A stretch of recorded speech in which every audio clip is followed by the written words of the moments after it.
La pluie martelait les vitres teintées du SUV noir. Chaque goutte était un staccato aigu qui correspondait au battement frénétique de mon cœur. Je serrais les poignets usés de la poussette double, les jointures blanchies sous le tissu bon marché de ma veste trempée. Le feu de signalisation clignotait en rouge, mais j'étais déjà à mi-chemin, désespéré d'atteindre la pharmacie de l'autre côté avant sa fermeture. Ma fille Emma avait eu une forte fièvre toute l'après-midi et mon fils Lucas n'arrêtait pas de tousser.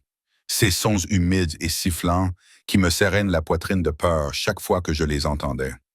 La ville sentait les gaz d'échappement et l'asphalte mouillé, mélangé à l'odeur âcre des ordures provenant des poubelles débordantes au coin de la rue. Mes baskets craquaient à chaque pas. L'eau s'infiltrait par les trous que j'avais l'intention de réparer depuis des mois. 3 ans. 3 ans que j'avais tout quitté. Je n'avais emporté que les vêtements que je portais et le secret qui grandissait en moi. 3 ans à faire des doubles services au restaurant, à compter chaque centime, à me dire que la liberté valait la faim, valait la peur, valait l'épuisement profond qui était devenu mon compagnon permanent. J'étais invisible dans cette ville, juste une mère célibataire en difficulté parmi une foule de gens trop occupés pour remarquer la femme qui poussait une poussette cabossée sous la pluie. Le SUV est apparu comme un prédateur sortant de l'ombre, élégant, noir et incroyablement cher. Il s'est arrêté à l'intersection, et même à travers la pluie et les vitres teintées, je l'ai senti. Cette présence, ce poids suffocant que j'avais passé 3 ans à essayer d'oublier. Mes pieds se sont figés au milieu d'un pas. La vitre côté passager s'est abaissée dans un murmure mécanique, et le monde s'est mis à tourner sur son axe. À travers l'ouverture, j'ai aperçu de la laine gris anthracite. Un costume qui coûtait probablement plus cher que 6 mois de loyer. L'odeur qui s'échappait du véhicule m'a noué l'estomac. Bergamote et bois de cèdre, cher et reconnaissable entre tous. Un parfum qui s'accrochait autrefois à ma peau, qui me rassurait avant que je ne comprenne que la sécurité n'était qu'un autre mot pour désigner une cage. Continue d'avancer, Elena. Ma voix n'était qu'un murmure, perdu dans le tambourinement de la pluie. Mais la portière du SUV s'ouvrit, le temps se fragmenta en morceaux cristallins acérés. Une chaussure en cuir noir toucha le trottoir mouillé. Italienne, polie jusqu'à briller comme un miroir malgré la pluie. Qu'un autre. Une silhouette apparut, et même à contre-jour, je l'aurais reconnu n'importe où, grand, les épaules larges, se déplaçant avec la grâce prédatrice de quelqu'un qui n'avait jamais connu la peur, car c'était lui que les autres craignaient. Dante Moretti. Mes mains tremblaient sur les poignets de la poussette. Emma remua, son petit visage rougi par la fièvre, et Luca toussa à nouveau, d'une voix faible et pitoyable. La pluie collait mes cheveux à mon visage, et je savais que j'avais exactement l'air de ce que j'étais, une femme que la vie avait brisée, morceau par morceau, jusqu'à ce qu'il ne reste plus que l'instinct de survie et l'amour pour ses enfants. Il se tenait là, sous la pluie, sans bouger, sans parler. Derrière lui, je pouvais voir du mouvement dans le SUV, au moins 2 autres silhouettes, dont les formes suggéraient le volume d'une armure sous des costumes coûteux. Sa sécurité. Bien sûr, Dante Moretti ne se déplaçait jamais sans une armée derrière lui. J'aurais dû continuer à marcher, baisser la tête et le dépasser, faire semblant d'être une inconnue parmi d'autres dans la rue. Mais mon corps m'avait trahi, cloué sur place par 3 années de cauchemar, et le souvenir viscéral de ce que signifiait être dans son orbite. Puis son regard s'est posé sur la poussette. Le monde s'est arrêté. J'ai vu son expression changer. J'ai vu le masque froid de l'homme qui régnait sur les bas-fonds de la ville se fissurer, juste assez pour laisser passer autre chose. Ses yeux, sombres comme minuit et 2 fois plus dangereux, se sont fixés sur les 2 petits visages visibles sous la housse de pluie de la poussette. Emma avec ses boucles brunes et ses pommettes saillantes. Lucas avec sa peau olive et sa mâchoire obstinée, pur héritage des Moretti. Les jumeaux avaient 2 ans et 4 mois, assez grands pour que ces traits soient imprimés sur leur visage comme une vérité indéniable que j'avais tant essayé de nier. Derrière Dante, une autre silhouette émergea du SUV. Une femme grande et élancée, vêtue de vêtements de créateur couleur crème qui coûtaient probablement plus que ce que je gagnais en 1 an. Ses cheveux blonds étaient parfaitement coiffés malgré la pluie, et des diamants brillaient à son cou. Le genre de diamant qui revendiquait la propriété, qui marquait le territoire. Elle avait la main sur la portière de la voiture, l'air impatient, agacé par le retard. Sa fiancée, la femme que les journaux appelaient Victoria Castellano, fille de la famille criminelle Castellano. L'alliance qui allait unir deux des organisations mafieuses les plus puissantes de la côte Est. Dante, sa voix transperçait la pluie, aiguë, confuse et irritée. Pourquoi ce retard? Mais il ne se tourna pas vers elle. Il ne lui accorda aucune attention. Son regard était rivé sur la poussette avec une intensité qui me donna la chair de poule. Je pouvais voir son esprit travailler derrière ses yeux sombres. Je pouvais presque entendre les calculs, les réalisations s'assembler comme des balles glissant dans une chambre. La pluie s'intensifia et, au loin, un klaxon retentit. Le feu de signalisation avait changé 2 fois depuis que j'étais figé là, prisonnière entre la femme que j'avais été et la vie que j'avais reconstruite à partir de mes cendres. Dante. La voix de Victoria à nouveau, plus forte cette fois, teintée de ce genre de droit acquis qui vient du fait de n'avoir jamais été refusé. « Nous allons être en retard », dit-il en s'approchant. En 3 pas, il était si près que je pouvais voir les muscles de sa mâchoire se contracter, si près que sa présence m'enveloppait comme une force physique, si près que je sentais pleinement l'impact de son odeur et que mon corps traître réagissait avec mes souvenirs. Avec le fantôme d'une époque où je croyais que sa noirceur pouvait protéger Elena plutôt que la consumer. Mon nom sur ses lèvres était une arme et une caresse, rude, avec quelque chose que je ne pouvais nommer et que je ne voulais pas reconnaître. Ces enfants, ai-je trouvé ma voix quelque part au fond de ma terreur, ne vous concerne pas. Sa main s'est déplacée, non pas vers moi, mais vers la poussette. L'un de ces hommes s'est matérialisé à ses côtés instantanément, un mur de muscles dans un costume noir, la main dans sa veste où je savais qu'un pistolet l'attendait. Mais Dante lui fit signe de reculer d'un geste subtil, sans quitter mon visage des yeux. Quel âge? La question était douce, mortellement douce. Le ton qu'il utilisait juste avant que quelqu'un disparaisse à jamais des rues. 2, le mot m'échappa avant que je puisse l'arrêter. Les mathématiques étaient impitoyables. Je le regardais faire le calcul. Je regardais le moment où il comprit que les 9 mois précédant la naissance des jumeaux plaçaient leur conception exactement à l'époque où j'étais encore sienne, où j'étais encore assez naïve pour croire que je pouvais aimer un monstre sans devenir moi-même un monstre. Emma toussa, un petit bruit qui brisa le moment. Mes mains se crispèrent sur les poignets de la poussette, l'instinct maternel prenant le pas sur 3 ans de peur. Je dois y aller, ils sont malades. Monter dans la voiture, ce n'était pas une demande. Non. Le mot flottait entre nous comme une grenade dont la goupille avait été retirée derrière lui. Victoria était maintenant complètement sortie du SUV, son expression passant de l'agacement à un vif intérêt. Elle s'approchait, ses talons claquant sur le trottoir mouillé, et je pouvais voir le moment exact où elle comprit la situation, la façon dont Dante me regardait, la poussette, le calcul mathématique indéniable de l'âge des enfants. Dante. Sa voix avait changé, prenant un ton dangereux. Qui est cette femme? Il ne lui répondit pas. Il ne jeta même pas un regard dans sa direction. Il resta concentré, me clouant sur place par le poids de son attention. Elena, monte dans la voiture. Nous n'allons pas avoir cette conversation sous la pluie, alors que mes enfants sont malades. Mes enfants, le pronom possessif, m'atteignit comme un coup de poing au plexus solaire. C'était le moment que je redoutais depuis 3 ans, le cauchemar qui m'avait réveillé en haletant dans le noir. Le moment où Dante Moretti découvrait qu'il était père et décidait quoi faire à ce sujet. Ils ne le sont pas. Je commençais. Mais Luca choisit ce moment pour être pris d'une quinte de toux qui secoua son petit corps. Et Emma se mit à pleurer. Ses yeux brillants de fièvre étaient confus et effrayés par l'homme étrange qui nous dominait. L'expression de Dante changea à nouveau, et quelque chose qui aurait pu être de l'inquiétude passa sur son visage avant que le masque ne se referme. Il tourna légèrement la tête, sans détourner les yeux de moi, mais s'adressant en quelque sorte à l'homme qui se tenait derrière lui. « Marco, évacue la pharmacie. Appelle leur meilleur pédiatre immédiatement. » Marco, bâti comme un tank et couvert de cicatrices qui suggéraient qu'il avait survécu à des situations qui auraient tué des hommes normaux, sortit son téléphone et se mit à aboyer des ordres en italien rapide. « Je n'ai pas besoin de votre aide, dis-je. » Mais ma voix se brisa sur ces mots, car c'était un mensonge. J'avais désespérément besoin d'aide. La visite à la pharmacie n'était qu'un début. J'avais besoin d'argent pour acheter des médicaments que je ne pouvais pas me permettre, pour consulter le médecin que je repoussais depuis longtemps, pour le chauffage de notre appartement qui ne fonctionnait plus depuis 2 jours. La fierté était un luxe que je ne pouvais plus me permettre, mais accepter l'aide de Dante Moretti était un prix que je n'étais pas sûr de pouvoir payer. « Elena, dit-il en prononçant mon nom comme une prière et une menace, tu peux monter dans la voiture de ton plein gré ou je peux t'y mettre toi et les enfants moi-même. Mais d'une manière ou d'une autre, tu ne m'échapperas plus jamais. » Sa voix baissa d'un ton intime malgré la présence de Victoria, malgré ces hommes qui nous entouraient. Ni maintenant, ni jamais.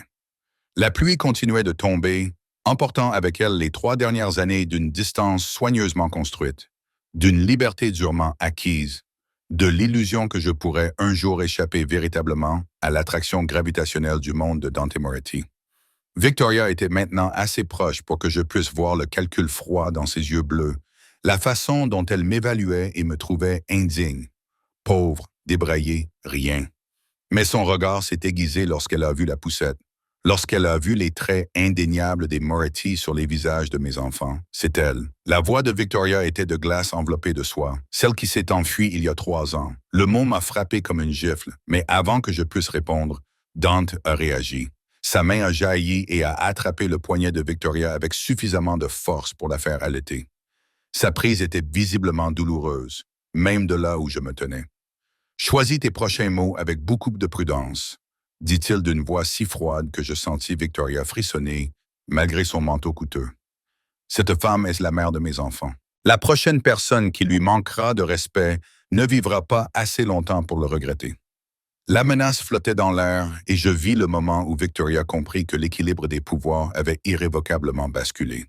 Quelle que soit l'alliance que représentait leur engagement, quels que soient les avantages politiques qu'il apportait à son organisation, cela n'avait aucune importance comparé aux 2 petits-enfants qui toussaient dans la poussette trempée par la pluie.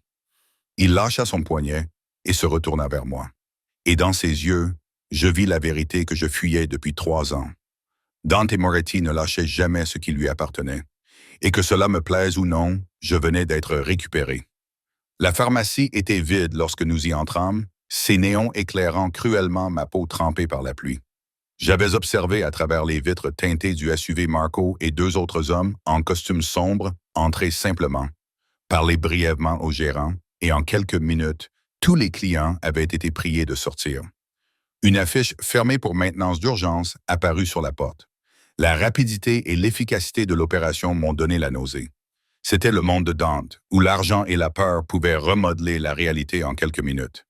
J'avais essayé de refuser de monter dans le véhicule. J'avais agrippé les poignées de la poussette et planté mes pieds sur le trottoir mouillé. Mais les pleurs d'Emma étaient devenus plus désespérés, et la respiration de Luca avait pris un caractère sifflant qui me terrifiait plus que Dante ne pouvait le faire. Je suis donc monté dans le SUV avec autant de dignité que possible, c'est-à-dire aucune, et j'ai fait semblant de ne pas remarquer que Victoria était restée debout sur le trottoir, le visage masqué par une rage à peine contenue. À présent, à l'intérieur de la pharmacie, Dante se tenait à côté de moi sans me toucher. Sa présence était d'un poids constant que je ne pouvais ignorer. Le pharmacien, un homme nerveux d'une 50aine d'années aux mains tremblantes, préparait les médicaments sous l'œil vigilant de Marco, tandis qu'un autre des hommes de Dante se tenait près de la porte, la main posée nonchalamment sur l'arme que je pouvais voir sous sa veste. Je m'agenouillai à côté de la poussette et détachai d'abord Emma. Son petit corps était brûlant contre le mien lorsque je la soulevai, ses boucles brunes humides de sueur due à la fièvre. Elle enfouit son visage dans mon cou en gémissant, et je ressentis la douleur familière de l'impuissance qui accompagne le fait de voir son enfant souffrir sans pouvoir y remédier. « Laisse-moi la voir. » La voix de Dante était douce, mais elle me rendait tout de même tendu. Je me suis légèrement tourné, créant une barrière entre lui et Emma avec mon corps, un instinct que je ne pouvais réprimer, même si la logique me disait qu'il ne ferait pas de mal à son propre enfant. Mais la logique n'avait rien à voir avec la peur qui s'était gravée dans mes os au cours de la dernière année que j'avais passée dans son monde. Quand j'avais enfin compris quel genre d'homme j'avais aimé, « Elle ne te connaît pas », dis-je doucement, en essayant de garder une voix calme pour Emma. « Tu vas lui faire peur. » Une expression passa sur son visage. De la douleur peut-être, ou de la colère face à la vérité de mes paroles. Ses enfants avaient 2 ans, et pour eux, il était un étranger, un grand étranger sombre qui dégageait un sentiment de danger comme les autres hommes, qui dégageait un parfum. Puis il me présenta. Ce n'était pas une suggestion. Je fermai brièvement les yeux, rassemblant des forces que je n'avais pas.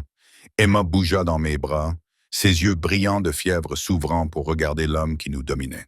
Je sentis son petit corps se crisper, prêt à pleurer à nouveau.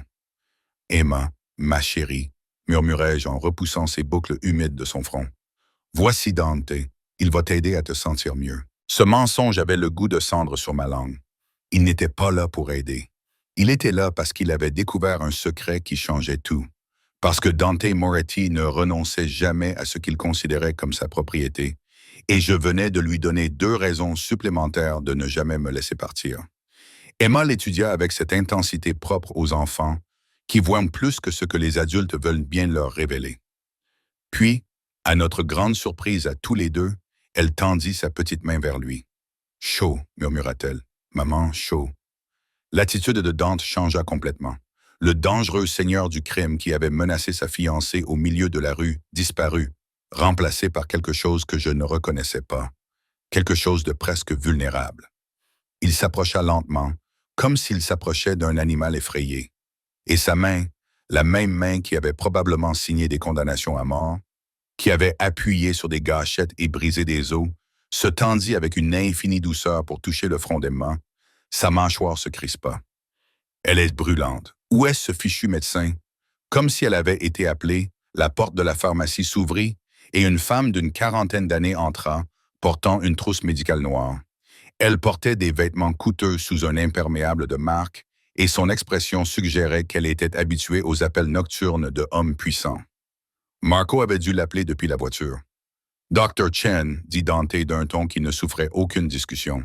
« Ma fille a de la fièvre. Mon fils tousse. Soignez-les. » Les yeux du Dr. Chen s'écarquillèrent légèrement au mot « fille », mais elle se ressaisit rapidement, retrouvant son masque professionnel. « Laissez-moi les examiner. Y a-t-il un endroit privé? » Le pharmacien, toujours tremblant, désigna une petite salle de consultation à l'arrière. La main de Dante se posa sur le creux de mon dos, possessive, autoritaire, me guidant vers la salle avant que je puisse protester. Son contact envoya une décharge électrique à travers mes vêtements trempés par la pluie, me rappelant traîtreusement que mon corps le reconnaissait encore et réagissait malgré tout ce que je savais de lui.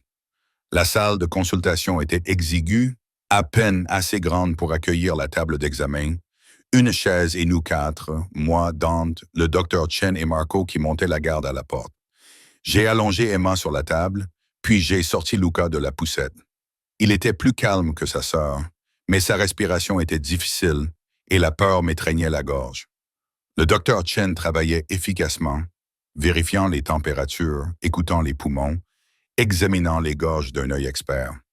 Je tenais Luca pendant qu'elle examinait Emma, puis nous avons changé, essayant d'ignorer la façon dont Dante observait chaque mouvement, dont sa présence remplissait la petite pièce, jusqu'à ce qu'il n'y ait plus d'air à respirer. « Infection virale » a finalement annoncé le docteur Chen en retirant son stéthoscope. Rien qui mette immédiatement leur vie en danger, mais ils ont besoin d'antipyrétiques, de beaucoup de liquide et d'une surveillance. Les poumons du garçon semblent congestionnés. Je prescris un inhalateur et des antibiotiques par mesure de précaution contre une infection secondaire. Le soulagement m'a fait fléchir les genoux. Ce n'était pas grave. Ils allaient s'en sortir. Et leurs conditions de vie? La question de Dante était directe, adressée au médecin, mais ses yeux étaient rivés sur moi. Cela pouvait-il jouer un rôle? Le docteur Chen a hésité, et j'ai senti mon visage rougir de honte.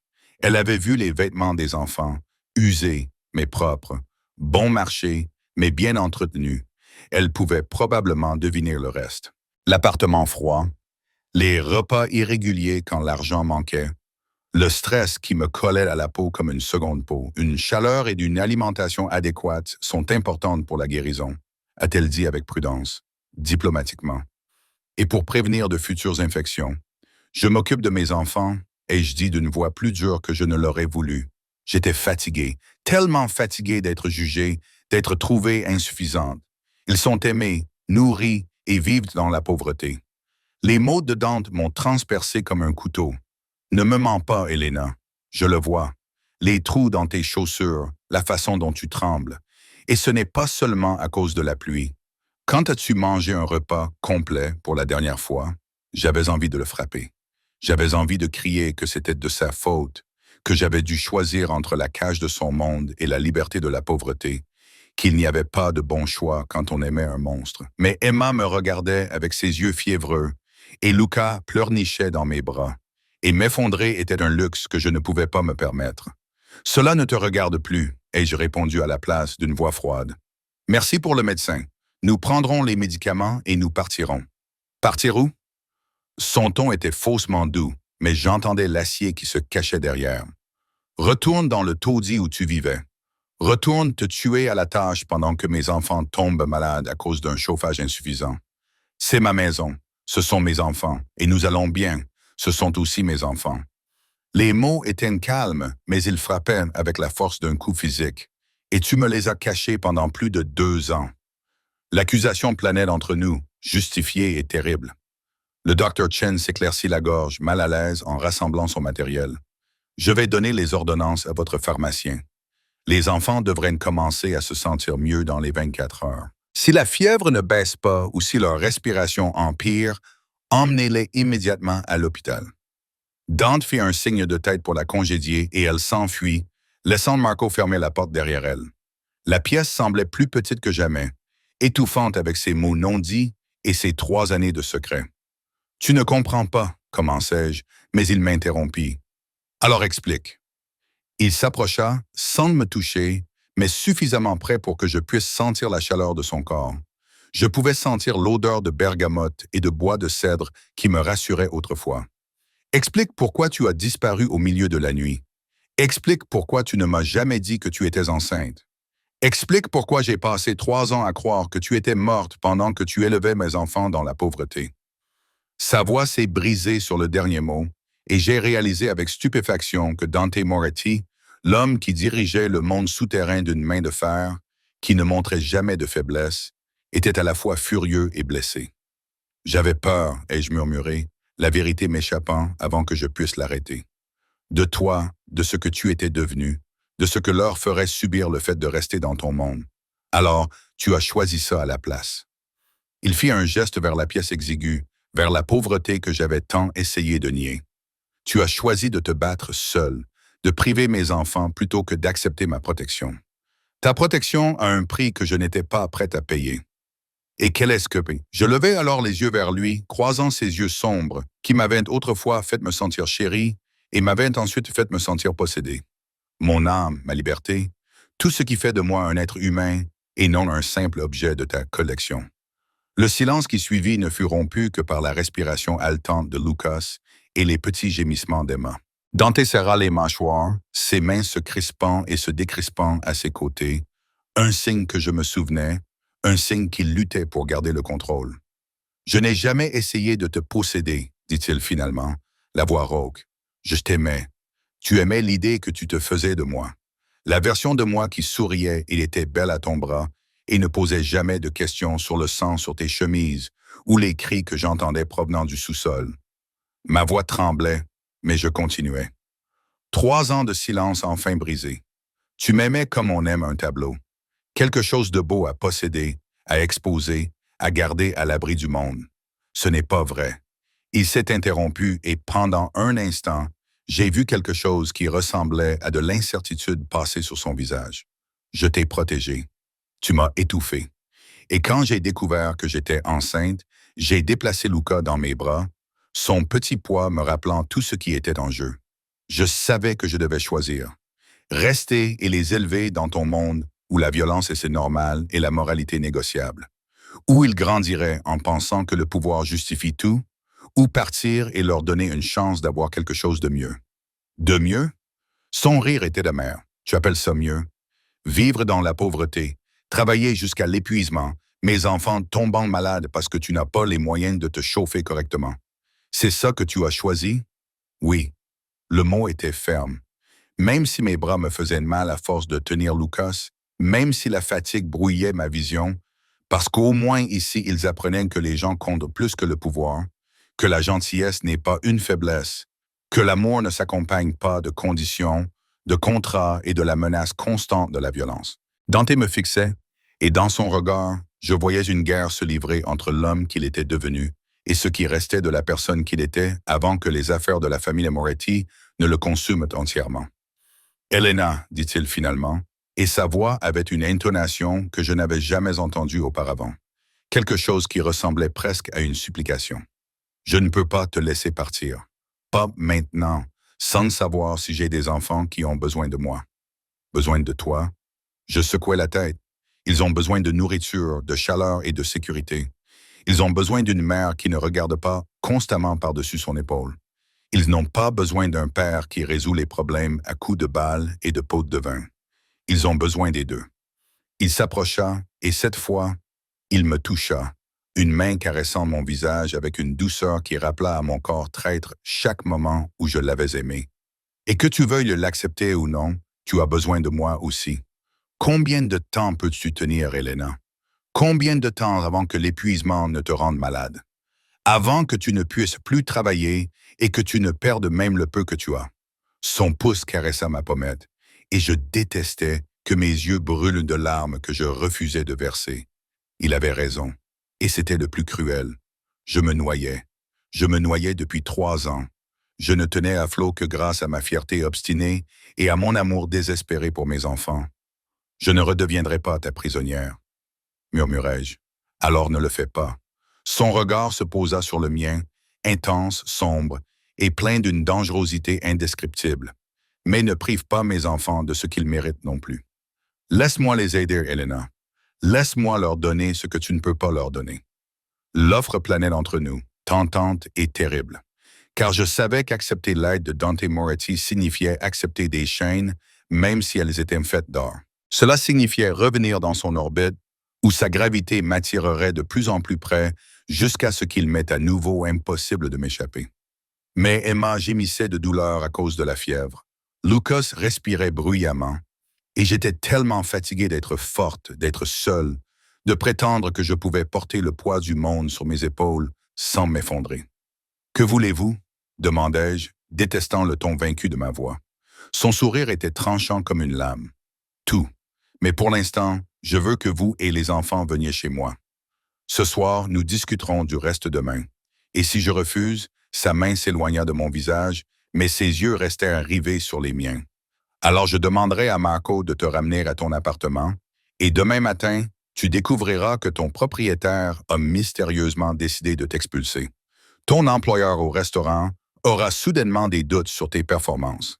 Toutes les portes que tu essaieras d'ouvrir te seront fermées au nez jusqu'à ce que tu n'aies plus d'autre choix que de revenir vers moi. » La menace a été prononcée calmement, d'un ton neutre, et j'ai su avec une certitude écœurante qu'il pensait chaque mot.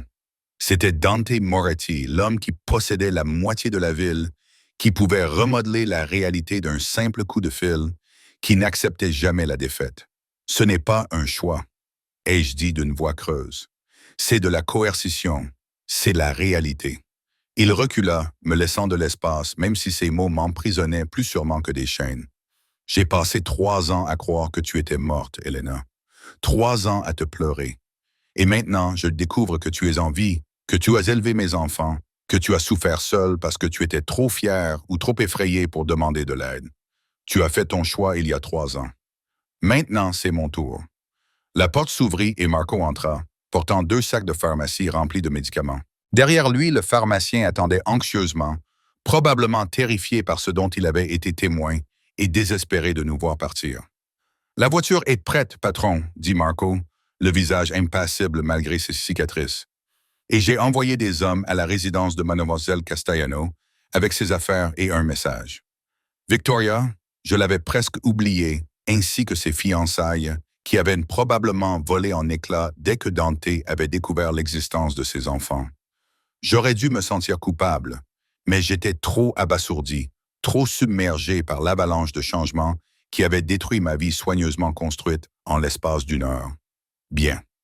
Dante prit les sacs de la pharmacie, puis me tendit la main, non pas pour me donner un ordre, mais pour m'aider. Allez, ramenons-les à la maison pour les réchauffer et leur donner des médicaments. On verra le reste plus tard. Je regardais sa main, la bague en or à son petit doigt arborant les armoiries des Moretti, les cicatrices sur ses jointures qui racontaient des histoires de violence que je n'avais jamais voulu connaître. Puis je regardais Luca dans mes bras, Emma allongée, épuisée, sur la table d'examen. Et le choix qui n'en était pas vraiment un. Je pris sa main, ses doigts se refermèrent sur les miens, chauds, forts, possessifs, et je sentis le piège se refermer sur moi une fois de plus. Mais cette fois, je ne m'y engageais pas à l'aveuglette. Cette fois, je savais exactement à quel genre de monstre j'avais affaire. Et cette fois, j'avais deux petites raisons de me battre. Le domaine Moretti n'avait pas changé en 3 ans. Les mêmes portes en fer imposantes. Les mêmes jardins soignés, visibles même à travers la pluie et l'obscurité. La même impression d'entrer dans un monde où les règles normales ne s'appliquaient pas. Le SUV a remonté une allée circulaire pavée de pierre qui coûtait probablement plus cher que mon salaire annuel. Il s'est arrêté devant un manoir qui semblait tout droit sorti d'un roman gothique, tout en pierre sombre et en hautes fenêtres, avec une architecture conçue pour intimider. J'avais juré de ne plus jamais revoir cet endroit. Emma s'était endormie contre mon épaule, son petit corps dégageant de la chaleur à travers ses vêtements usés. Luca s'était éveillé mais calme dans les bras de Dante, une évolution qui nous avait surpris tous les deux lorsqu'il avait tendu les bras vers son père dans la voiture, trop malade et épuisé pour se méfier des étrangers. Voir Dante tenir son fils pour la première fois, voir la façon prudente dont il soutenait la tête de Lucas, la tendresse presque effrayée de son expression, avait fait quelque chose de dangereux à mon cœur. Je ne pouvais pas me permettre de me souvenir de l'homme dont j'étais tombée amoureuse.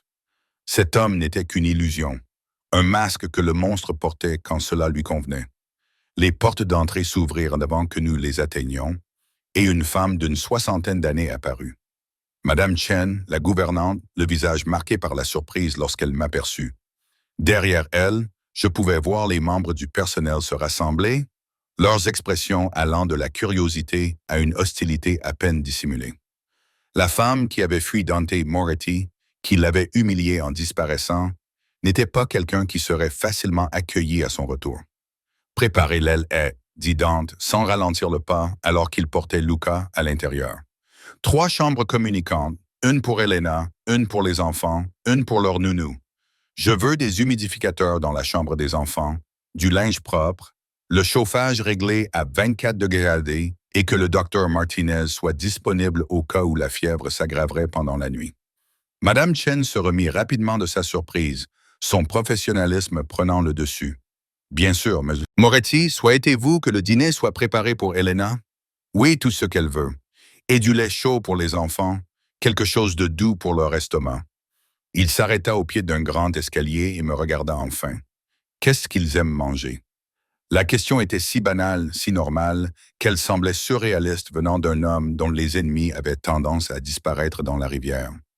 Des toasts, répondis-je doucement. Avec un peu de beurre et de compote de pommes, mais ils ne voudront peut-être pas manger avec la fièvre. Nous allons quand même essayer. Il commença à monter les escaliers et je n'eus d'autre choix que de le suivre. Le poids d'Emma dans mes bras était un fardeau familier. Le manoir sentait comme dans mes souvenirs. Du polish au citron et de l'argent ancien, avec une légère note métallique qui était peut-être le fruit de mon imagination, mais que j'avais toujours associé à la violence commise dans l'ombre. L'aile était aussi éloignée que possible des quartiers personnels de Dante, tout en restant dans le même bâtiment. Une petite faveur peut-être, ou une manœuvre calculée pour que je me sente moins piégé. La suite où Madame Chen nous conduisit était plus grande que tout mon appartement. 3 pièces communicantes avec une moquette épaisse et des meubles qui coûtaient probablement plus cher que ce que je gagnerais dans toute ma vie. La chambre des enfants avait été préparée à la hâte avec 2 berceaux, trop petits, je m'en rendis compte. Emma et Luca avaient depuis longtemps dépassé l'âge des berceaux, mais cela ferait l'affaire pour cette nuit. Je ferai apporter des lits convenables demain, dit Dante, lisant mon expression. Et des vêtements, des jouets, tout ce dont ils ont besoin. Fais une liste. Il coucha Luca dans l'un des berceaux avec une douceur surprenante et se tourna pour prendre Emma de mes bras. Ses mains effleurèrent les miennes lors du transfert, et je ressentis à nouveau ce choc électrique. La trahison de mon corps était toujours aussi vive, même après tout ce qui s'était passé. Une fois les 2 enfants installés, Dante s'est redressé et m'a observé à la douce lumière de la lampe. Je ne pouvais qu'imaginer ce qu'il voyait. Une femme qui avait vieilli de 3 ans et 3 ans. L'épuisement se lisait sur chaque trait de mon visage. Je portais des vêtements qui avaient été lavés tant de fois que le tissu était si fin qu'il risquait de se déchirer. Levais quand même le menton, refusant de montrer ma honte pour la pauvreté qui avait été mon bouclier contre son monde. « Tu es trempé, observa-t-il calmement. Madame Chen va t'apporter des vêtements secs. Prends une douche, change-toi, mange. Je resterai avec eux. Je n'ai pas besoin d'Elena. » Mon nom était un avertissement. Tu trembles de froid et d'épuisement. Si tu tombes malade, tu ne leur seras d'aucune utilité. Alors, pour une fois dans ta vie d'entêté, accepte de l'aide. Il avait raison. Et je détestais ça. J'avais froid jusqu'aux os, mes vêtements collaient à ma peau, et l'idée d'une douche chaude était presque douloureusement attrayante. Mais laisser Emma et Luca avec lui, même pour 20 minutes, me donnait l'impression de renoncer à un contrôle que je ne pouvais pas me permettre de perdre. « Je ne leur ferai pas de mal, a dit Dante, et quelque chose dans sa voix m'a poussé à le regarder attentivement. Peu importe ce que tu penses de moi, Elena. Peu importe ce que j'ai fait, je mourrai plutôt que de laisser du mal arriver à mes enfants. Tu dois me croire. Le pire, c'est que je le croyais. Dante Moretti était un monstre à bien des égards, mais il avait son propre code d'honneur tordu. La famille était sacrée, le sang était tout. Et maintenant qu'il savait qu'Emma et Luca existaient, ils seraient sous sa protection, que je le veuille ou non. 20 minutes, ai-je finalement dit. Et si Emma se réveille, je viendrai te chercher immédiatement. Il s'est dirigé vers l'un des fauteuils moelleux placés entre les berceaux et s'y est assis avec la grâce tranquille d'un prédateur au repos. Dans la lumière tamisée, l'attention concentrée sur les enfants endormis, il semblait presque humain, presque comme l'homme dont j'étais tombée amoureuse avant d'apprendre ce que signifiait vraiment son nom de famille. Madame Chen apparut à la porte, les bras chargés de vêtements coûteux à ma taille, appartenant probablement à l'une des employées féminines, ou trouvée avec une efficacité redoutable quelque part dans le manoir. Elle me guida jusqu'à ma chambre, me montrant la salle de bain attenante avec ses comptoirs en marbre et sa douche assez grande pour 3 personnes. L'eau chaude fut une révélation. Je restais sous le jet jusqu'à ce que ma peau devienne rose, jusqu'à ce que le froid quitte enfin mes os, jusqu'à ce que je ne puisse plus dire si l'eau sur mon visage provenait de la douche ou des larmes que je refusais de reconnaître. 3 années de distance prudente et de liberté durement acquise, détruites en une seule soirée pluvieuse. J'étais de retour dans le monde de Dante, de retour dans son orbite, et je n'avais aucune idée de la manière de protéger mes enfants de la gravité qui les entraînerait inévitablement plus profondément dans ces ténèbres. Quand je suis sorti, enveloppé dans une serviette qui coûtait plus cher que mon budget hebdomadaire pour les courses, j'ai trouvé des vêtements posés sur le lit, des leggings doux et un pull en cachemire qui ressemblait à un nuage sur ma peau. Je n'ai pas remarqué de sous-vêtements, ce qui signifiait qu'ils avaient certainement été pris quelque part dans la maison. L'idée de porter les vêtements d'une autre femme aurait dû me déranger davantage, mais j'étais trop fatigué pour m'en soucier. Habillée et un peu plus humaine, je suis retourné dans la chambre des enfants. La porte était entr'ouverte et je me suis arrêté sur le seuil, captivé par la scène qui se déroulait devant moi. Dante était assis sur une chaise, Lucas blotti dans ses bras. À un moment donné, mon fils s'était réveillé et avait commencé à pleurer, et Dante l'avait pris dans ses bras et le berçait doucement en fredonnant une mélodie douce. Une berceuse, réalisai-je avec stupéfaction, en italien. Les yeux de Lucas se fermaient. Un petit poing agrippait la chemise coûteuse de Dante, dans une confiance totale qui me serrait le cœur. « Tu es doué pour ça, » dis-je doucement, annonçant ma présence. Dante leva les yeux, et je vis dans son expression une vulnérabilité évidente, rapidement masquée. Ma mère me chantait ça avant. Il s'interrompit et je complétais la phrase. Avant qu'elle ne soit tuée dans une attaque menée par une famille rivale, avant que la violence ne devienne le seul langage que la famille Moretti comprenait. Je me dirigeais vers la chambre pour voir comment allait Emma, qui dormait toujours, sa respiration étant plus facile maintenant que le médicament faisait effet. Quand je me retournai, Dante me regardait avec une intensité qui me donna la chair de poule. « Nous devons parler, dit-il calmement, pour discuter de la façon dont cela allait se passer. Il n'y a rien à discuter. C'est temporaire, juste jusqu'à ce qu'ils aillent mieux. Ensuite, nous reprendrons notre vie. » Son rire était doux et sans humour. « Non, Elena, Tu ne peux plus décider cela unilatéralement.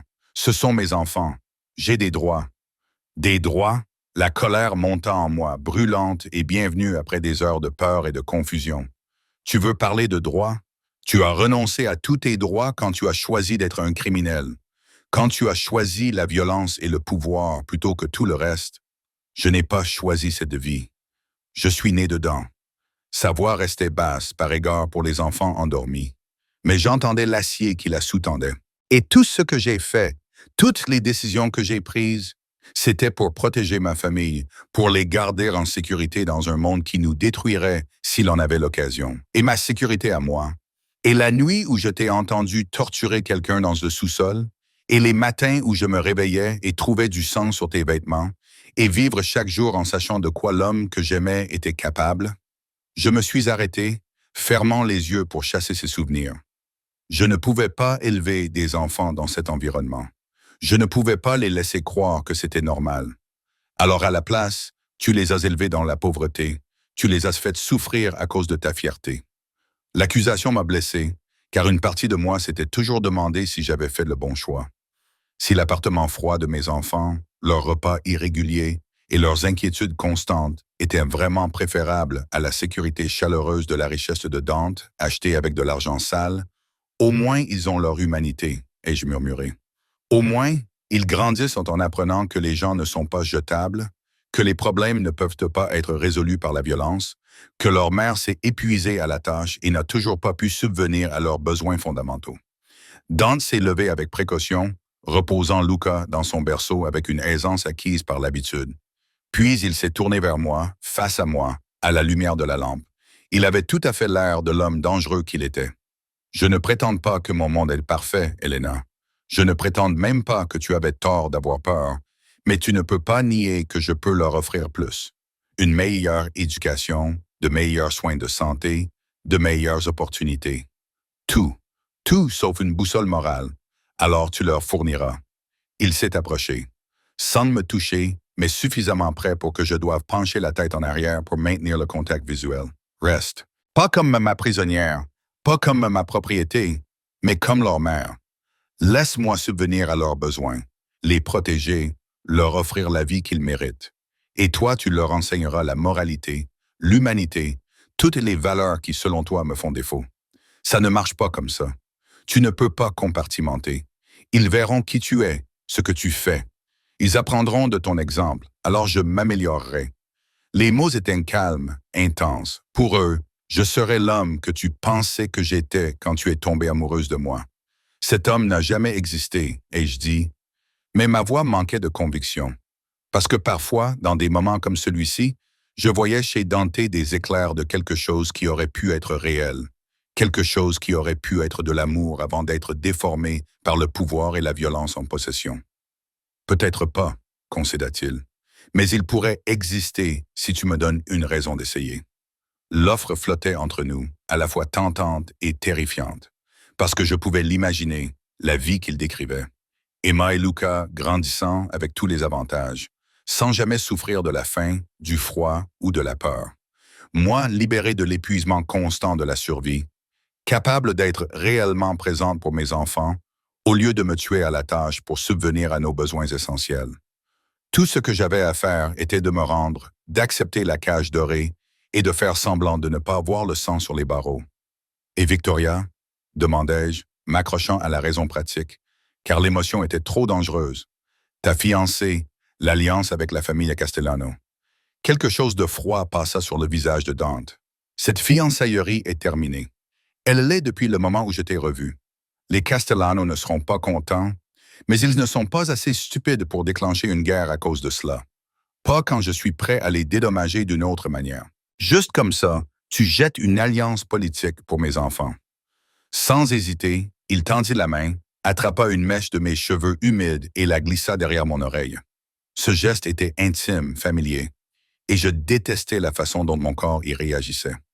Tu penses que je pourrais épouser une autre femme en sachant que mes enfants existent, en sachant que tu te débattais seul quelque part? Tu ne savais pas que nous existions jusqu'à ce soir? Non, admit-il, mais je savais que je n'avais jamais cessé. Il s'interrompit, serrant les mâchoires. Cela n'a pas d'importance. Ce qui importe, c'est que tu sois ici maintenant. Ils sont ici maintenant et je ne te laisserai pas repartir. Tu ne peux pas me garder prisonnière, Dante. Je finirai par trouver un moyen de partir. Son sourire était tranchant comme un couteau. Alors je te retrouverai encore et encore. Peu importe le temps que cela prendra, peu importe la distance que tu parcourras. Son pouce effleura ma pommette et ses yeux plongèrent dans les miens avec une certitude absolue. Tu es à moi, Helena. Tu l'as toujours été. Les 3 années pendant lesquelles tu étais partie n'y changent rien. Et maintenant que nous avons des enfants ensemble, sa main se posa sur ma nuque, m'attirant vers lui jusqu'à ce que je sente son souffle contre mes lèvres. Maintenant, tu m'appartiens pour toujours. Tu ne peux pas y échapper. J'aurais dû m'éloigner, le gifler, le maudire, faire n'importe quoi pour établir des limites. Mais j'étais tellement fatigué. Et son toucher m'était si familier.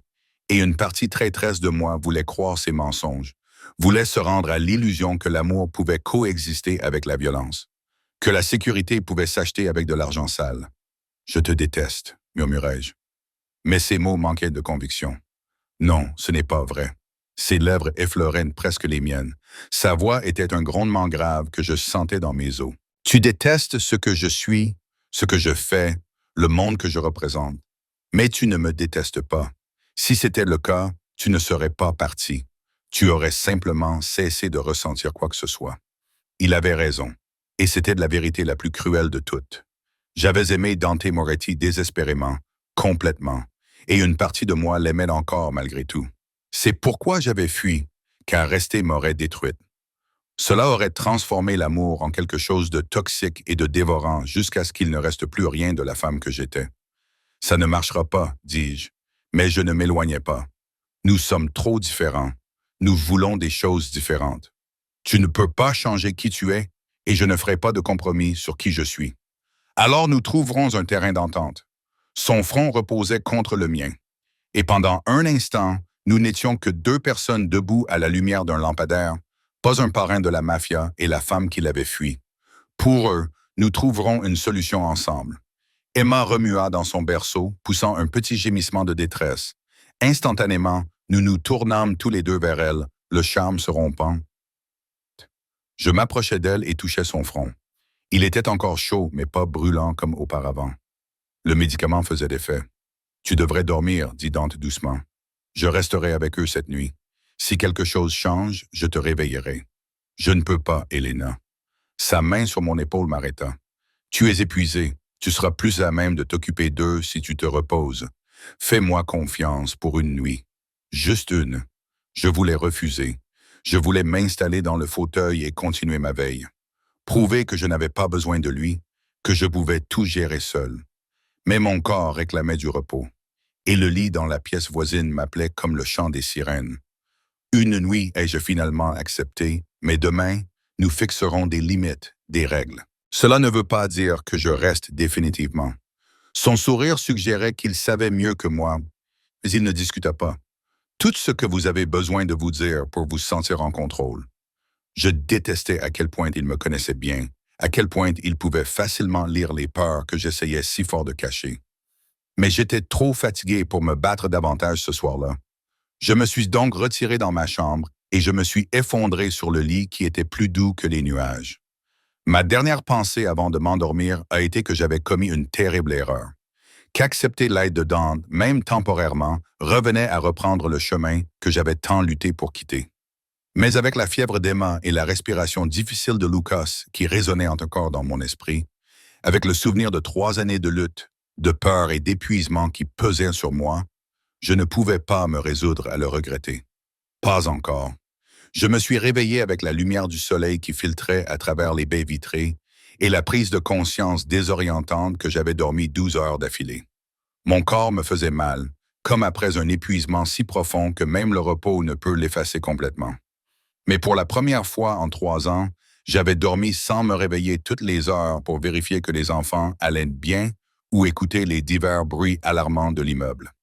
La panique m'a immédiatement envahi. Emma, Luca, j'ai rejeté les draps de soie. De la soie. Mon Dieu, j'avais oublié ce qu'était le vrai luxe et je me suis dirigé en titubant vers la porte communicante. Elle s'est ouverte avant que je puisse l'atteindre, révélant Madame Chen avec un plateau de petit déjeuner.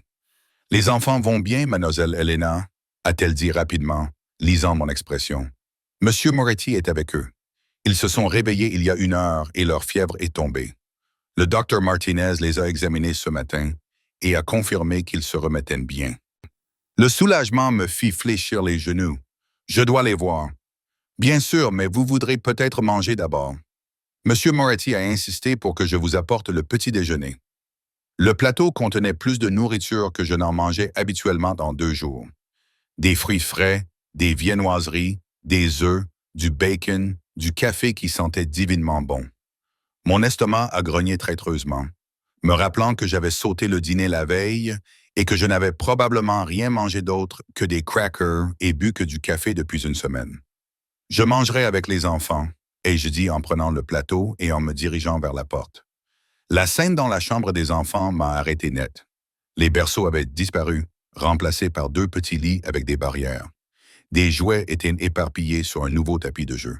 Des jouets éducatifs coûteux qui valaient probablement plus que mon loyer mensuel. Et au milieu de tout cela, Dante était assis par terre, vêtu de vêtements décontractés que je ne lui avais jamais vu porter, avec Emma sur ses genoux et Luca construisant une tour de bloc à côté de lui. Maman. Le visage d'Emma s'est illuminé quand elle m'a vu, et elle s'est précipitée des genoux de Dante pour courir vers moi, ses petits bras s'enroulant autour de mes jambes. Maman, on a de nouveaux jouets, et papa nous a lu des histoires. Papa. Ce mot m'a frappé comme un coup physique. En moins de 24 heures, Dante était passé d'étranger à père aux yeux de ma fille. Vraiment, j'ai réussi à poser le plateau et à m'agenouiller pour la prendre dans mes bras. Elle semblait plus fraîche, plus elle-même, même si ses yeux étaient encore légèrement vitreux, résidu de la maladie. « Comment te sens-tu, ma chérie? »« Mieux. » Elle se tortillait pour se libérer, impatiente de retourner jouer avec ses nouveaux jouets. Luca est en train de construire quelque chose. Viens voir. Je levai les yeux vers Dante qui m'observait avec une expression que je ne parvenais pas à déchiffrer. Il semblait différent dans la lumière du matin, vêtu d'un jean foncé et d'un simple pull noir, plus humain, moins semblable au seigneur du crime intouchable que j'avais fui. Ses cheveux étaient légèrement ébouriffés, comme si de petites mains les avaient ébouriffés, et qu'il y avait une douceur autour de ses yeux qui me serrait la poitrine. « Ils se sont réveillés en te demandant, dit-il doucement, mais quand je leur ai expliqué que tu te reposais, ils ont accepté de te laisser dormir. » Emma m'a appris quelles sont ses couleurs préférées, et Lucas a décidé que je devais apprendre la bonne technique pour empiler les blocs. Comme pour me faire une démonstration, Luca posa soigneusement un autre bloc sur sa tour, puis leva les yeux vers son père pour obtenir son approbation. Le sourire de Dante était sincère, fier, et j'ai vu le visage de mon fils s'illuminer en réponse. C'était dangereux. Plus dangereux que les menaces ou la coercition. Cette vie domestique, cet aperçu de ce que notre vie pourrait être, c'était séduisant d'une manière à laquelle je n'étais pas préparé. « Nous devons parler », ai-je dit en me redressant pour expliquer comment cela allait fonctionner. « Après le petit déjeuner », a répondu Dante en se levant avec la grâce fluide d'un prédateur et en se dirigeant vers le plateau que j'avais posé. « Les enfants doivent manger et toi aussi. Les affaires peuvent attendre 1 heure. » Je voulais discuter, mais Emma me tirait déjà vers son nouveau lit, impatiente de me montrer les livres que Dante lui avait apparemment lus. Et Lucas m'apportait des blocs avec la sérénité d'un enfant partageant ses biens les plus précieux. Je me laissais donc distraire, me laissant aller à la joie simple de voir mes enfants heureux et en bonne santé, même si une partie de moi me mettait en garde contre le prix à payer pour ce confort. Le petit déjeuner fut chaotique et parfait. Emma parlait sans arrêt entre 2 bouchées de fraises. Lucas mangeait tranquillement tout en construisant des tours de blocs de plus en plus complexes. Dante nous observait tous avec une intensité qui me donnait la chair de poule. Il s'était placé de manière à pouvoir voir la porte. Je l'ai remarqué. Et même dans cette scène domestique, son téléphone vibrait constamment, lui envoyant des messages qu'il ignorait. « Marco veut savoir quoi faire au sujet de la situation Castellano », a-t-il fini par dire en jetant un coup d'œil à son téléphone. Apparemment, le père de Victoria exige une réunion. Le monde réel faisait irruption dans notre bulle. J'avais presque oublié que rompre ses fiançailles aurait des conséquences au-delà du domaine personnel. « Que vas-tu lui dire » demandai-je, en gardant une voix neutre pour le bien des enfants, que les fiançailles sont rompues et que s'il veut maintenir nos relations commerciales, il l'acceptera avec élégance. Le ton de Dante était désinvolte, mais j'entendais la fermeté qui se cachait derrière. Les Castellanos ont plus besoin de moi que j'ai besoin d'eux. Ils ne feront pas pression. Et s'ils le font, ses yeux rencontrèrent les miens. Sombres et intransigeants, alors ils apprendront pourquoi on ne trahit pas la famille Moretti. La menace flottait dans l'air, rappelant exactement qui il était et ce qu'il représentait. Emma, inconsciente, continuait à jouer avec ses nouveaux jouets. Lucas s'était mis à trier des blocs par couleur, son petit visage sérieux et concentré. « C'est ce que je redoutais, dis-je doucement. Qu'il grandisse en pensant que la violence est la réponse à tout. La violence n'est pas la réponse à tout. » Dante se leva et ramassa les assiettes vides avec une surprenante domesticité. Mais parfois, c'est la seule réponse. Le monde n'est pas noir ou blanc, Elena. Plus tôt ils l'apprendront, mieux ils seront préparés. Ils ont 2 ans. Je ne parle pas de leur enseigner la violence maintenant. Je parle de la réalité. Il s'approcha, baissant la voix pour que les enfants n'entendent pas. Tu veux les élever dans la naïveté? Leur faire croire que la gentillesse et la moralité les protégeront des gens qui leur feraient du mal pour m'atteindre? Je veux les élever pour qu'ils deviennent des gens bien, qu'ils accordent de la valeur à la vie humaine, qu'ils aient une conscience, et je veux qu'ils survivent. Il leva la main pour prendre mon visage entre ses mains, son pouce effleurant ma pommette dans un geste qui me devenait à nouveau familier. Nous ne sommes pas ennemis dans cette affaire, Elena. Nous voulons tous les deux ce qu'il y a de mieux pour eux. Nous ne sommes simplement pas d'accord sur ce que cela signifie. Avant que je puisse répondre, son téléphone sonna. Il ne vibra pas, il sonna, ce qui semblait avoir une signification particulière, car son expression se durcit immédiatement. Il jeta un coup d'œil à l'écran, et je vis la tension envahir ses épaules. « Je dois répondre, dit-il en se dirigeant déjà vers la porte. Restez ici. Ne quittez pas cette pièce. » Le ton autoritaire de sa voix déclencha tous mes instincts rebelles, mais il était déjà parti avant que je puisse protester, la porte se refermant fermement derrière lui. À travers la porte, j'entendis sa voix aiguë de colère, parlant rapidement en italien. Madame Chen apparut quelques instants plus tard, comme si elle avait été appelée. « Avez-vous besoin de quelque chose, mademoiselle Elena? »« Que se passe-t-il? » demandai-je à voix basse. « Pourquoi est-il en colère? » Elle hésita. Sa loyauté envers Dante semblait entrer en conflit avec ce qui pouvait être de la sympathie à mon égard. Il y a eu un incident dans l'une des propriétés de M. Moret. On s'en occupe. Un incident. Cet euphémisme pouvait signifier n'importe quoi, d'un problème commercial mineur au meurtre d'une personne. C'était le monde de Dante. La violence se cachait sous le vernis de la civilisation. Le danger était toujours à portée d'un simple coup de fil. « Madame Chen, dis-je prudemment, que m'est-il arrivé après mon départ? Qu'a fait Dante? » Son expression s'adoucit. « Il vous a cherché pendant des mois. Il a utilisé toutes les ressources dont il disposait. Il a fait appel à toutes ses relations. Je ne l'avais jamais vu comme ça. Désespéré, presque brisé. Quand les mois se sont transformés en années sans aucune trace. » Elle s'interrompit en secouant la tête. « Nous pensions tous que vous étiez morte. C'était la seule explication plausible au fait qu'il ne vous ait pas trouvé. » Cette révélation m'écrasa comme un poids. Je savais que Dante me chercherait, mais j'avais sous-estimé l'intensité de ses efforts. J'avais soigneusement effacé mes traces. Nouvelle identité, transaction en espèces uniquement, éloignement des caméras de sécurité, pas d'utilisation d'Internet. J'avais vécu comme un fantôme pendant 3 ans, et apparemment, cela l'avait presque détruit. « Il t'aime, dit Madame Chen doucement, à sa manière. Ce n'est peut-être pas l'amour que vous vouliez, mais c'est réel. L'amour ne devrait pas être comme une cage. » Non, elle était d'accord. Mais parfois, c'est le cas, surtout pour des hommes comme M. Moretti, qui ont tant perdu et ont appris à s'accrocher trop fermement à ce qui leur reste. Emma a choisi ce moment pour m'apporter un ours en peluche de sa nouvelle collection, exigeant que je l'admire comme il se doit.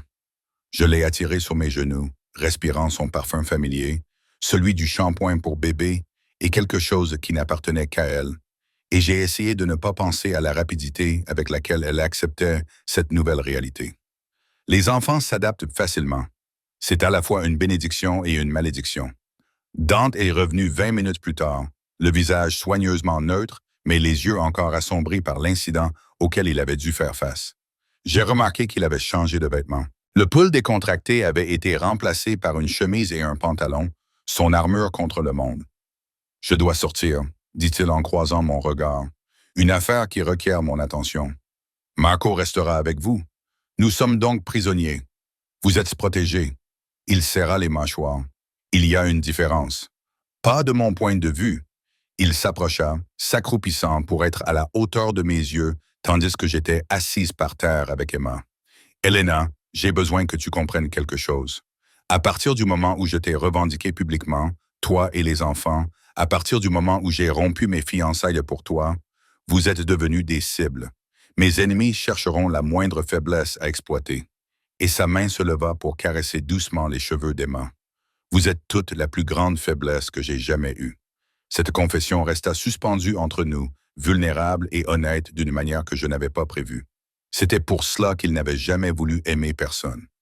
Je compris pourquoi il avait toujours gardé ses distances avec les véritables attachements émotionnels.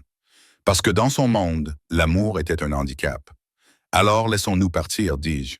Nous disparaîtrons à nouveau. Tu pourras dire à tout le monde que c'était une erreur, que les enfants n'étaient pas les tiens. » « Non, » répondit-il d'un ton sec et définitif. « Ce n'est pas une option.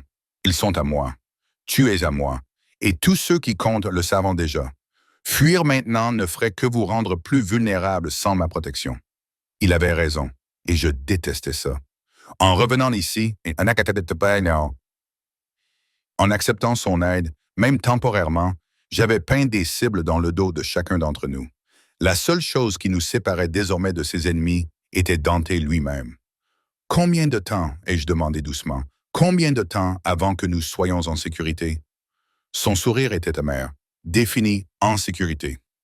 Dans mon monde, la sécurité totale n'existe pas. Mais je peux vous offrir plus de sécurité que dans cet appartement où vous viviez, survivant tant bien que mal, vulnérable à quiconque aurait pu vous relier à moi.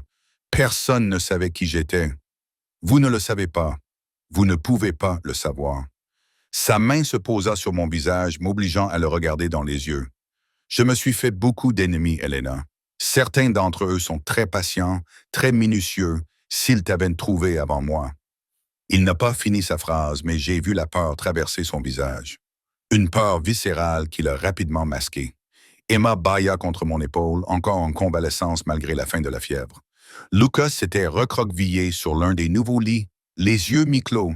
Ils avaient besoin de faire la sieste, de continuer à se reposer et de prendre leurs médicaments, et du genre de soins que je pouvais enfin leur prodiguer ici. « Je vais rester », ai-je finalement dit, ces mots ayant le goût de la capitulation. « Pour l'instant, jusqu'à ce qu'ils soient complètement rétablis et que tu aies réglé les conséquences de la rupture de tes fiançailles. Mais Dante, ai-je attendu qu'il me regarde pleinement. Je ne resterai pas comme ta propriété, comme une femme entretenue. Si nous faisons cela, nous le ferons en tant que partenaire, en tant que coparents. Tu ne me contrôles pas et je ne te contrôle pas, mais nous prenons ensemble les décisions concernant les enfants. » C'est dit. Son accord est venu trop vite et j'ai vu le piège même si je m'y suis laissé prendre, car être coparental signifiait rester en contact, rester dans son orbite, être lentement aspiré plus profondément dans son monde, jusqu'à ce que les frontières s'estompent et que j'oublie où je finissais et où son influence commençait. Mais quel autre choix avais-je? Il avait raison au sujet du danger, au sujet de ma vulnérabilité, au sujet de sa capacité à offrir une vie meilleure à Emma et Lucas. Tout ce que je pouvais faire, c'était m'accrocher à mon identité, maintenir mes limites et espérer que 3 années d'indépendance difficile m'avaient rendu assez forte pour résister à son attraction. « Je dois y aller, » dit Dante en se levant. « Marco vous attend devant la porte. Madame Chen peut vous apporter tout ce dont vous avez besoin. Il y a un téléphone sur la table de chevet. Mon numéro direct est enregistré. Si quoi que ce soit arrive, quoi que ce soit, appelez-moi immédiatement. Quoi que ce soit, tout ce qui vous met mal à l'aise, toute personne que vous ne reconnaissez pas, tout sentiment que quelque chose ne va pas. » Son expression était sérieuse, intense. « Faites confiance à votre instinct, Elena. Si quelque chose vous semble bizarre, c'est probablement le cas. » Cet avertissement me donna la chair de poule. « Vous me faites peur. Tant mieux. La peur vous garde alerte. Être alerte vous maintient en vie. Il se dirigea vers la porte, puis s'arrêta, regardant en arrière où j'étais assise par terre avec Emma somnolente dans mes bras et Lucas endormi sur le lit. Je reviendrai pour le dîner. Nous discuterons alors plus en détail de la façon dont cela va fonctionner. Puis il est parti, me laissant seul avec les enfants et la désagréable prise de conscience que je venais d'accepter de partager ma vie avec un homme que j'avais passé 3 ans à fuir. La pièce semblait plus petite sans sa présence, le luxe moins attrayant, la cage dorée plus évidente. La respiration d'Emma s'était régularisée dans son sommeil et je l'ai portée avec précaution jusqu'à son lit, l'abordant à côté de son frère. Ils avaient l'air paisibles, en bonne santé, en sécurité. C'était tout ce qui comptait. Je pouvais tout endurer pour eux, même cela. Je me suis approché de la fenêtre et j'ai regardé les jardins soigneusement entretenus. Au loin, j'apercevais des agents de sécurité. J'en ai compté 4. Il y en avait probablement d'autres que je ne pouvais pas voir. C'était ma vie désormais, du moins temporairement. Un luxe acheté avec de l'argent sale, une protection qui allait de pair avec la possession. Un confort qui ressemblait à de la captivité. Mon téléphone, le bon marché à carte prépayée que j'utilisais, était dans la poche de ma veste. Je le sortis, le fixai longuement, puis l'éteignis et le rangeai. Cette vie était terminée. La mère célibataire en difficulté, invisible dans la ville, libre mais en train de se noyer, elle avait disparu. Je ne savais pas encore qui je deviendrais à sa place. Mais je savais une chose. Je ne me perdrai plus jamais. Pas dans les ténèbres de Dawn, pas dans son monde, pas dans le confort séduisant de m'abandonner à sa protection. J'avais trouvé ma force dans la pauvreté et la lutte. Maintenant, je devais la retrouver dans le luxe et le danger pour Emma, pour Lucas, pour la femme que j'avais lutté si dur pour devenir. 3 semaines passèrent dans un étrange mélange de vie domestique et de danger, où j'appris à naviguer dans le monde de Dante tout en maintenant les limites que j'avais juré de protéger. Emma et Lucas se remirent complètement. Leur rire remplissait des pièces qui avaient été silencieuses pendant trop longtemps.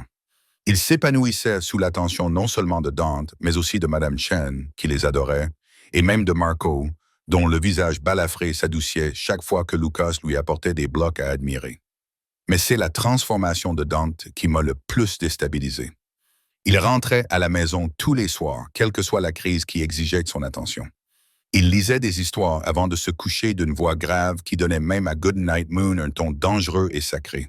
Il a appris leur routine, leurs préférences, la différence entre les pleurs d'Emma qui signifiaient « je suis fatigué » et ceux qui signifiaient « je veux de l'attention ». Il était patient d'une manière que je n'aurais jamais imaginé possible. Il était présent d'une manière qui contredisait tout ce que je pensais savoir de lui. Et chaque soir, après que les enfants se soient endormis, nous nous asseyions dans la bibliothèque, un territoire neutre, et nous parlions d'abord des enfants, puis progressivement de tout le reste, des années où nous avions été séparés, de la vie que j'avais construite. L'homme qu'il avait essayé de devenir quand il pensait que j'étais Desmond. J'ai failli partir, m'a-t-il dit un soir, un verre de brandy réchauffant ses mains, tandis que je sirotais un thé refroidi depuis 1 heure. Partir loin de tout, de l'entreprise, de la famille, de tout. Si tu étais morte, à quoi bon? Mais tu ne l'as pas fait. Non, parce que partir aurait déshonoré ta mémoire. Son sourire était amer, ironique, étant donné que tu es parti parce que tu détestais ce que j'étais. Je ne te détestais pas, et je dis doucement. L'aveu m'échappant avant que je puisse l'arrêter, je détestais ce que t'aimais me faisait. Comment je disparaissais, devenant juste une autre belle chose que tu possédais. Je n'ai jamais voulu ça. Je sais.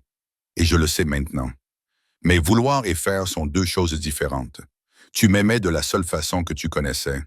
En me protégeant, en subvenant à mes besoins, en me gardant près de toi. Tu ne te rendais simplement pas compte que tu m'étouffais ce faisant.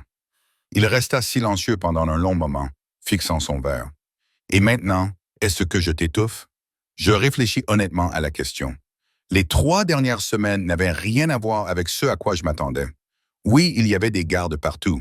Oui, mes mouvements étaient surveillés. Mais Dante avait tenu parole.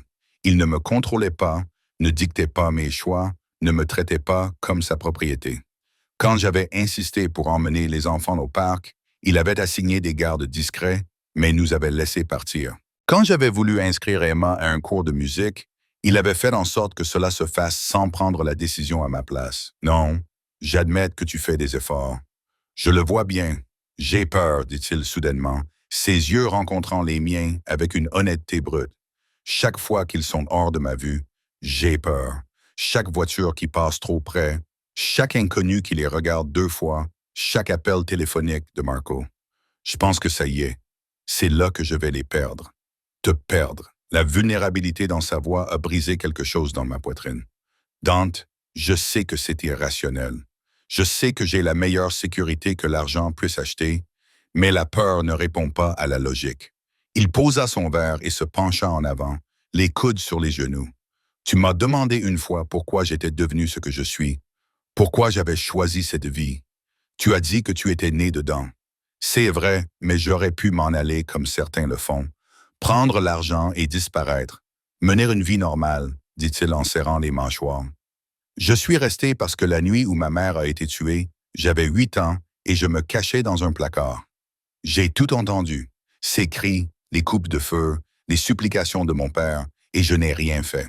J'avais trop peur, j'étais trop petit, trop impuissant. Je savais que sa mère avait été assassinée, mais il n'en avait jamais parlé auparavant. Il n'avait jamais partagé les détails qui hantaient encore son regard. Cette nuit-là, j'ai juré que je ne serais plus jamais impuissant, que je serais assez fort, assez impitoyable, assez redouté pour que personne n'ose jamais faire de mal à ma famille. Il m'a regardé et dans ses yeux, j'ai vu le garçon de 8 ans qui s'était caché alors que son monde s'écroulait. Puis je t'ai rencontré et pour la première fois de ma vie, j'ai voulu quelque chose qui allait au-delà du pouvoir et de la peur. Je voulais, il s'interrompit, cherchant ses mots. Je voulais être le genre d'homme qui te méritait. Mais je ne savais pas comment être cet homme tout en continuant à te protéger. Alors tu as construit une cage à la place. Oui, pas d'excuses, pas de justification, juste la vérité. Et tu as eu raison de partir. Tu as eu raison de choisir la liberté plutôt que la sécurité. J'aurais juste aimé... Sa voix se brisa légèrement. J'aurais aimé pouvoir te donner les deux. Le moment s'étira entre nous, lourd de 3 années de douleur et d'incompréhension, et de la lente et hésitante reconstruction de quelque chose que j'avais peur de nommer. La situation avec Castellano est résolue, finit-il par dire, revenant à un terrain plus sûr. Le père de Victoria a accepté une compensation pour la rupture des fiançailles. Il transfère leur alliance à la famille Marchetti. Et Victoria a épousé quelqu'un de la famille Marchetti il y a 2 semaines, une femme pragmatique. Elle ne m'a jamais aimé. Tout cela n'a toujours été qu'une question de pouvoir et de position. Il fit une pause. Elle a toutefois envoyé un message par l'intermédiaire de tiers. Quel genre de message? Son sourire était narquois. Un avertissement.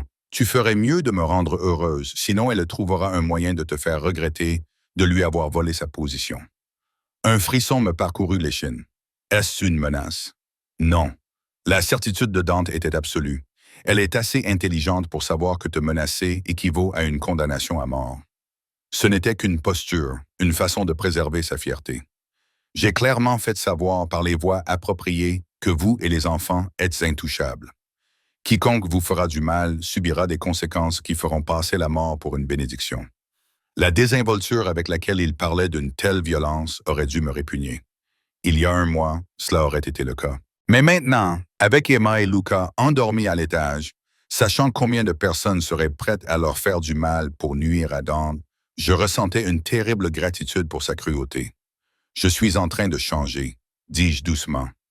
Être ici, être à nouveau avec toi, ça me change. Je commence à accepter des choses que je n'aurais jamais cru accepter. Est-ce que c'est mal? Je ne sais pas. Je croisais son regard. Je ne veux pas devenir quelqu'un qui justifie la violence, qui pense que la fin justifie toujours les moyens. Mais je ne peux plus non plus prétendre que le monde est simple, que la moralité est toujours claire. Bienvenue dans la zone grise, dit Dante doucement. Ce n'est pas confortable, mais c'est honnête. La porte de la bibliothèque s'ouvrit et Marco entra, l'air tendu. Patron, nous avons un problème. Le conteneur au quai 7. Les douanes posent des questions. L'attitude de Dante changea instantanément. L'homme vulnérable disparut derrière le masque du seigneur du crime. Quel genre de questions? Le genre qui suggère que quelqu'un les a informés. La tension était palpable. C'était son monde. La vigilance constante, la paranoïa, la menace omniprésente de la trahison et de la dénonciation. Je dois m'en occuper, dit Dante en se levant. Je rentrerai peut-être tard. Fais attention. Les mots m'échappèrent avant que je puisse les retenir, révélant plus que je ne voulais l'admettre. Il marqua une pause, me regardant avec une expression que je ne pouvais déchiffrer. Puis, il franchit la distance qui nous séparait en 3 enjambées et m'embrassa avec force, possessif, désespéré. C'était notre premier baiser depuis plus de 3 ans, et mon corps s'en souvenait, même si mon esprit criait des avertissements. Je goûtais le brandy, le danger et la vérité compliquée que je n'avais jamais cessé de le désirer, même lorsque je détestais ce qu'il représentait. Lorsqu'il s'écarta, ses yeux étaient sombres et prometteurs. Nous n'en avons pas fini, toi et moi. Cette conversation, dit-il en faisant un geste entre nous. Ce n'est pas terminé. Puis il est parti, emmenant Marco et la moitié de l'équipe de sécurité avec lui, me laissant seul dans la bibliothèque avec le goût de ses lèvres sur les miennes et la prise de conscience inconfortable que je retombais dans son orbite. Pas sans défense, pas sans en être consciente, mais inévitablement néanmoins. Les semaines se transformèrent dans mois. L'été est arrivé, chaud et humide, et j'ai regardé Emma et Luca grandir d'une manière qui m'a à la fois ravi et terrifié. Ils étaient heureux, vraiment heureux, comme ils ne l'avaient jamais été dans notre appartement froid. Ils avaient la stabilité, l'attention, tout ce dont les enfants ont besoin pour s'épanouir.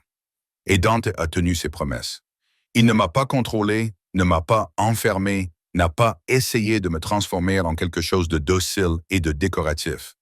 Au contraire, il m'a courtisé lentement, patiemment, comme un prédateur qui aurait appris que certaines proies nécessitaient une approche plus douce.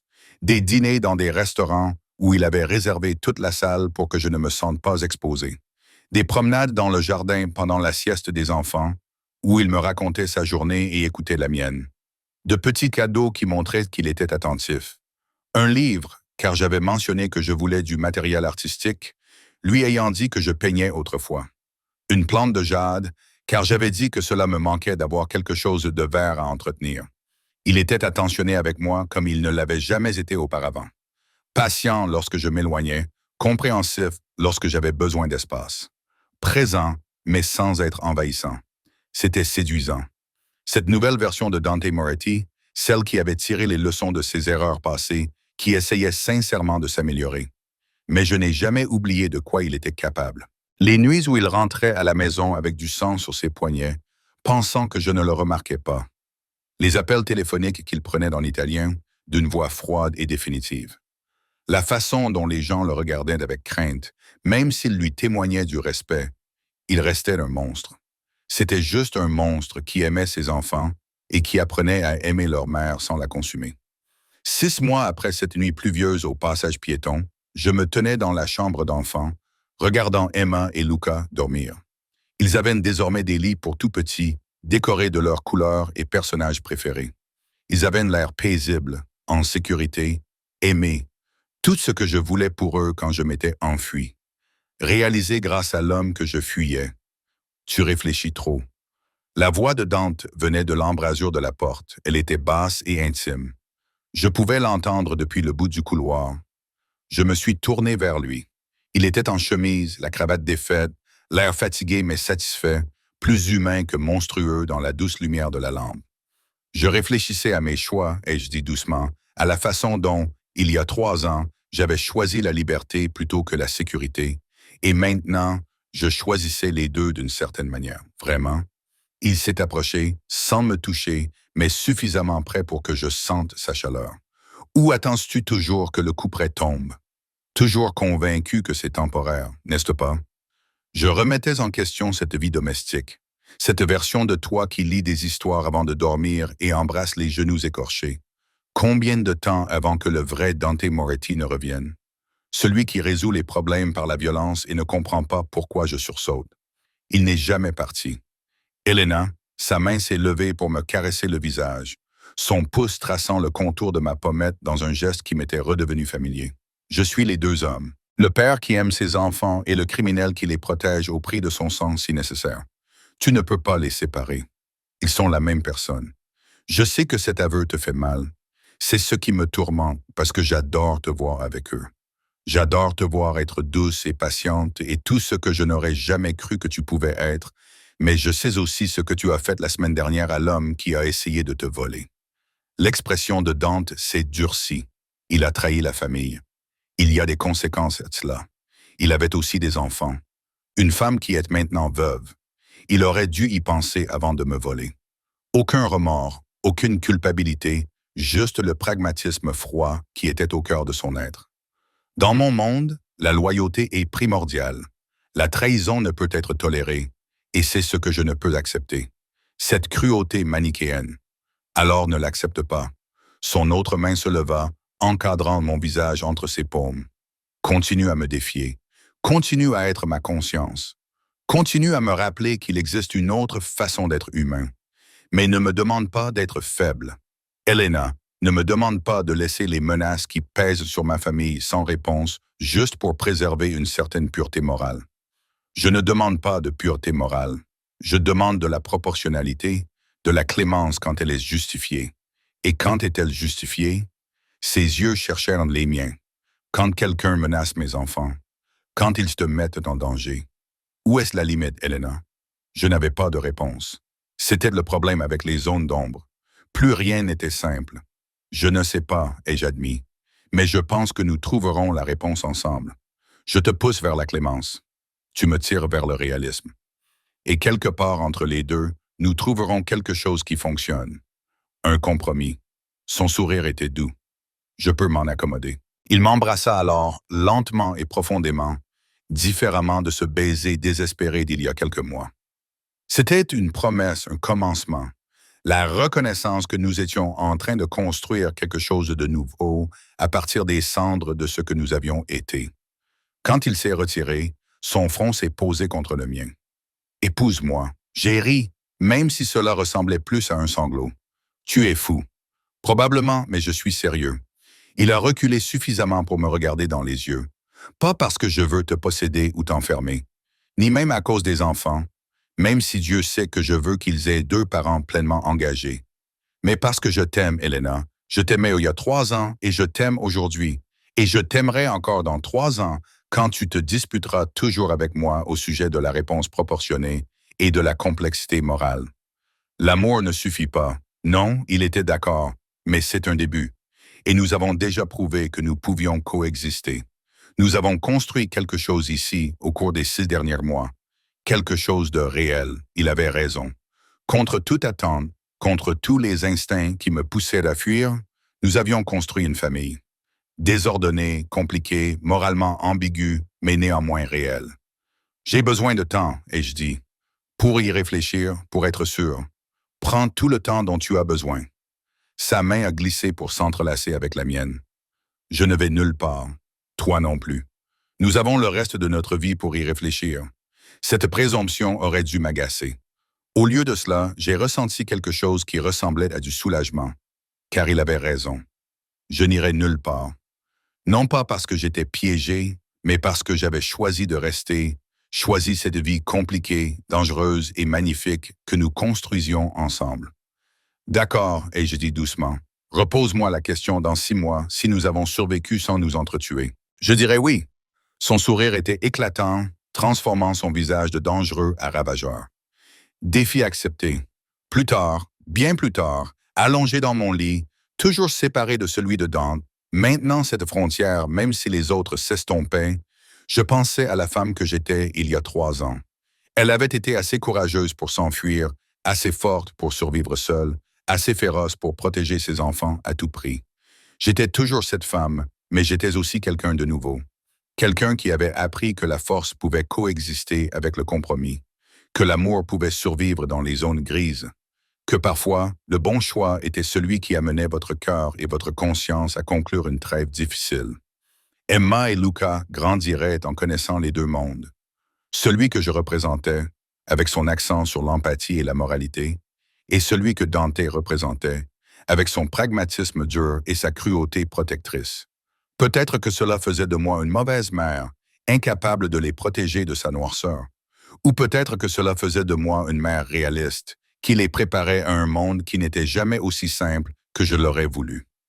6 mois plus tard, par une fraîche soirée d'automne, Dante me posa à nouveau la question. Nous étions dans le jardin, regardant Emma et Luca courir après les lucioles dans le crépuscule naissant, leur rire résonnant dans l'obscurité. Marco et les agents de sécurité étaient là, mais loin, nous donnant l'illusion d'une intimité. Épouse-moi, Elena. Pas de bague, pas de geste grandiose. Juste ces trois mots et le poids de tout ce que nous avions construit ensemble. Je l'ai regardé. Cet homme qui était à la fois un monstre et un père, un criminel et un amant, une ombre, et la personne qui m'avait appris que la lumière pouvait exister même dans l'obscurité. J'ai pensé à l'année que nous avions passée à nous redécouvrir, à nous disputer et à faire des compromis et à construire lentement quelque chose qui ressemblait à un partenariat. Oui, ai-je dit, et j'ai regardé son visage se transformer de joie. Il m'a embrassé pendant que nos enfants jouaient avec les lucioles et que ses gardes du corps faisaient semblant de ne pas regarder.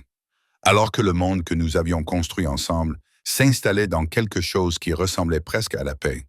Ce n'était pas parfait, ça ne le serait jamais. Mais c'était le nôtre, désordonné, compliqué et réel.